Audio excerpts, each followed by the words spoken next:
আমাদের মুসলমানদের আর কোনো জাতিসংঘ লাগবে না, এখন আমাদের মুসলিম সংঘ তৈরি করতে হবে। আমরা দেখেছি জাতিসংঘ এক মালালার পক্ষে দাঁড়াতে পারে, কিন্তু হাজার লক্ষ লক্ষ মুসলমান শিশুর পক্ষে যে জাতিসংঘ দাঁড়াতে পারে না, ওই জাতিসংঘ আর আমাদের দরকার নাই। আমরা মিছিল করেছি অনেক, সংগ্রাম করেছি অনেক, সবার দিন শেষ হয়ে গিয়েছে। এবার আল্লাহর পথে জিহাদ করার জন্য আমরা রেডি আছি ইনশাআল্লাহ। আমরা অন্তর্বর্তীকালীন সরকারের প্রধানকে বলবো, পৃথিবীর প্রান্তে প্রান্তে বাংলাদেশের বাহিনী যদি শান্তি মিশনে যেতে পারে, বাংলাদেশের লক্ষ লক্ষ যুবক ফিলিস্তিনের পক্ষে জিহাদ করার জন্য প্রস্তুত আছে ইনশাআল্লাহ।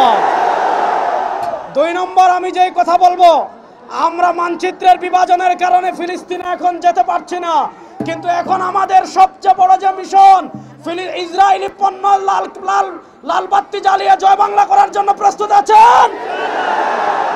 আজ থেকে আমরা কোকা-কোলা খাবো? বলেন, আজ থেকে আমরা কোকা-কোলা খাবো? এখানে যত যুবক আছেন, আমি আপনাদের কাছে অনুরোধ করব, আপনারা আপনাদের এলাকায় যেই দোকানে কোক বিক্রি হয়, যেই দোকানে ইসরায়েলি পণ্য বিক্রি হয়, যেই দোকানে পেপসি বিক্রি হয়, যেই দোকানে 7 আপ বিক্রি হয়, তাদেরকে বুঝাবেন এই পণ্য বিক্রি করবেন না। এরপরেও যদি বিক্রি করে, সেই দোকান এখন থেকে বয়কট করা হবে ইনশাআল্লাহ। 3 নম্বর, বাংলাদেশের জন্মের পর থেকে নিয়ে আমাদের পাসপোর্টে অ্যাকসেপ্ট ইসরায়েল ছিল, অর্থাৎ এই পাসপোর্ট ইসরায়েলের জন্য এলাও না।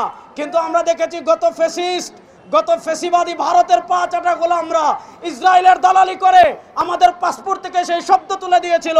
অন্তর্বর্তীকালীন সরকারের কাছে আমাদের স্পষ্ট দাবি, এই শব্দ আবার পাসপোর্টে যোগ করতে হবে।